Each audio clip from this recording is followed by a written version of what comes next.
welcome back to the Abiding CEO podcast. It's your host, Betsy Mejias, your trauma therapist and business coach. So today we're going to be getting to know Jill Gunderson. She wrote a very interesting mystery book, and she's going to tell us a little bit of what it's like juggling mom life and being an author. Jill, hi, welcome to the show. Thank you so much for having me. Well, we're so glad you're here. Can you tell the audience a little bit more about who you are? Yes, my name is Jill Gunderson. Like Betsy said, I am a first-time author of the book That Time I Loved You. It is a time travel mystery, romance, clean romance, Christian fiction. I am a lover of stories. I have 4 children who also love stories. So telling them stories and even writing one that I am so proud that they will be able to read one day. Okay. When did you realize that you were a lover of stories? Always, even from a young age. There was a woman at my church who would pay us in books for memorizing scripture.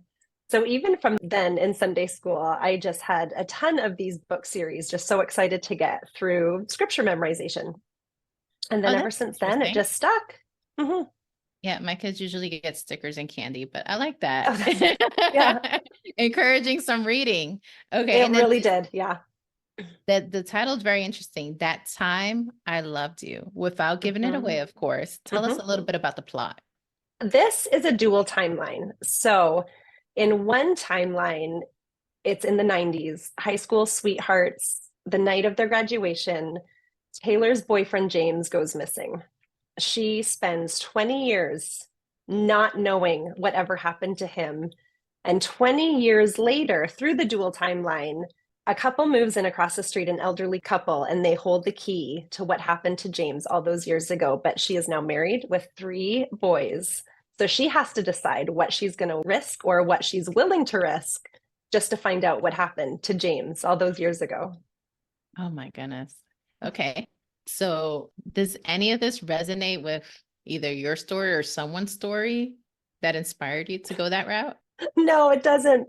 Okay. I love all things time travel. So a goal of mine was to always write something that had to do with time travel, not the technical side of things, but the emotional side of Okay. things. So this book definitely deals more with love and loss and what you're going to do for the chance of redemption. And that's applicable to everyone's life. Regardless, no one's going to have a significant other disappear on you through time travel, but the loss is definitely something we all deal with. So that's kind of what I also unravel in the book.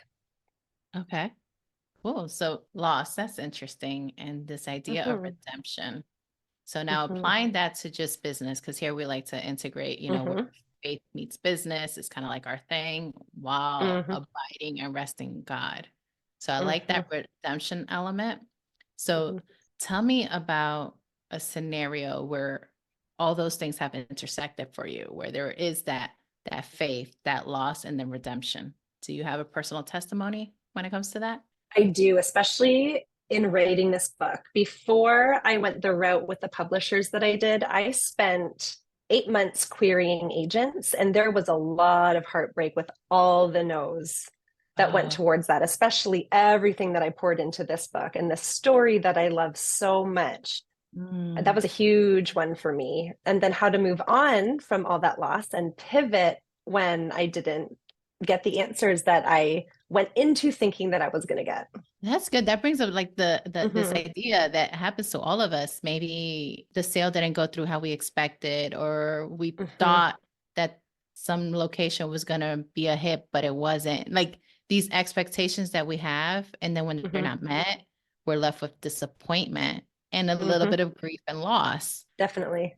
Okay. And then comes in Jesus for the redemption piece. Mm-hmm. And sounds like the whole writing, publishing process has so many layers to it. Can you share It with us a really little bit does. about the behind the scenes and what that process looked like for you? Absolutely. Going into this, I really wanted to go the traditional route. I went to writing conferences. I learned about the editing side, the publishing side, I did all of this trying to query agents, research them, found out the ones that I really wanted to go for, the books I loved, and who their agents are. And there's just all this time that you put into this. That's the traditional way, which does take a lot longer. There's also one of my best friends is also a writer, and she's an indie author. So she did everything herself, published through Kindle Direct Publishing, KDP. So she has also a different perspective scenario.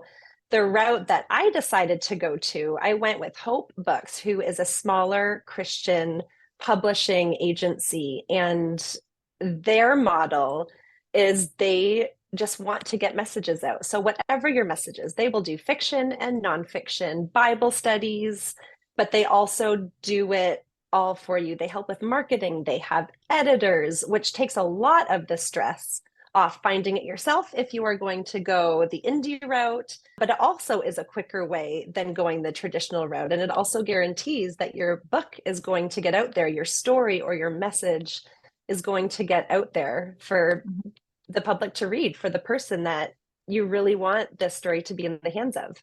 Okay. Wow. That I didn't even know that there was such thing as a hybrid option. There's a lot.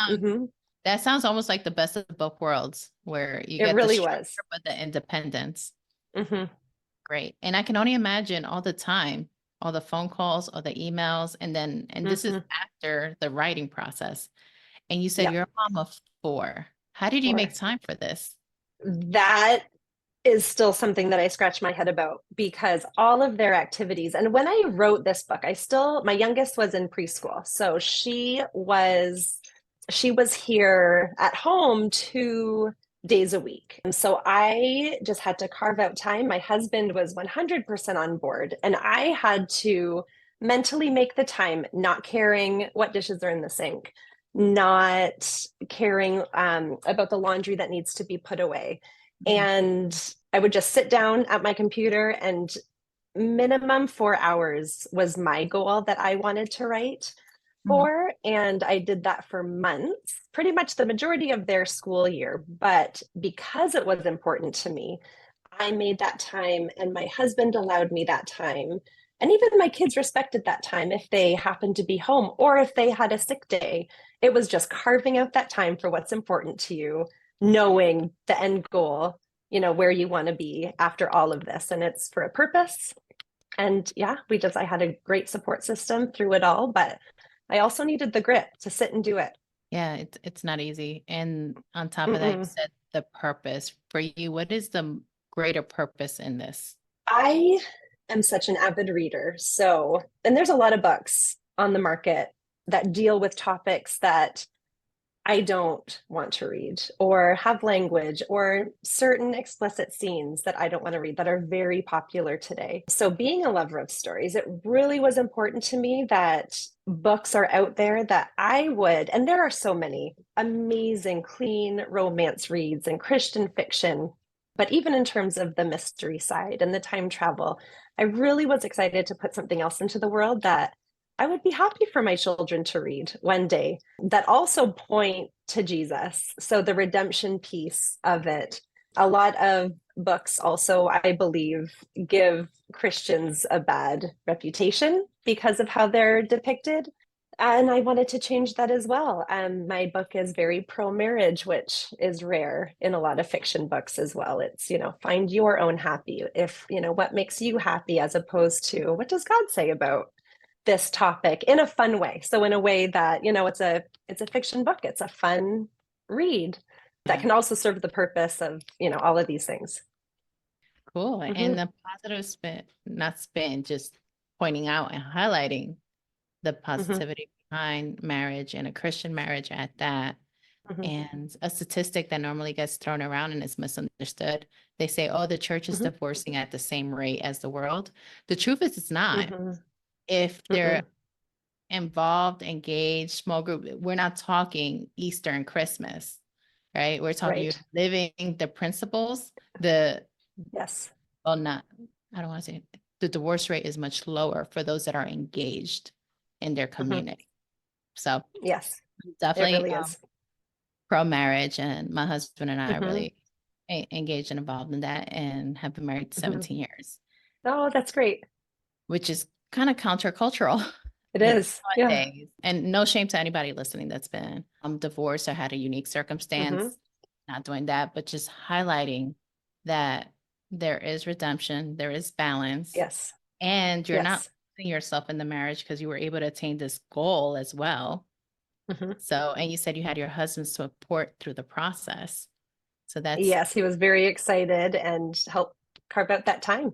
Would even take time off if we had a child sick at home or if I had a deadline to make. He was able to get the bulk of that work, which honestly, the support system at home is huge, Mhm. to achieve any goal in entrepreneurship. Yeah, yeah. Because then Hmm. you know where you're aiming for. And that's Hmm. great that you had that. And I bet more people Hmm. would love to have that. And maybe that's Hmm. something to explore and pray about. And Hmm. how does he feel about your That Time I Loved You book? Oh, he loves it. He was my first reader right fresh off my computer. I just finished the end. I sent it to him. So he saw it at the bare bones with all the edits that needed to be made. And then he was the first one to read it as well when all those were done. And I had the physical book in my hands. So Okay. he's Oh, very excited. that's awesome. So, as you reflect on your journey and where you are now, what advice do you have other entrepreneurs who are just kind of balancing faith, family, kids? Mm. I believe God gives us passions. And because those are God given, He will give you the time to do it if you let Him in. So before I even sat down at the computer, I would prayerfully go into it. I believe that He guided that time at home to make it precious. He guided the words that I said. He gave me direction. I don't believe I was meant to traditionally publish, but go this route for community. And I just see God's hand at work in it, which is why I'm just so excited about this. I mean, with anything, doing it on our own without the help of God, we're gonna fail. It's gonna be a rough road. We are, and we learn from mistakes. By 100% we learn from mistakes, but definitely involving the Lord in the decisions that we make and being a good steward of our time as well. We can't just sit back wanting this dream to happen and not put the work into it as well. So Okay, mhm. cool. All right, Jill. And where can our audience find your book? Wherever books are sold, it's on Amazon, Barnes and Noble, Ingram Sparks. So you can just go and Kindle. It's available wherever books are sold.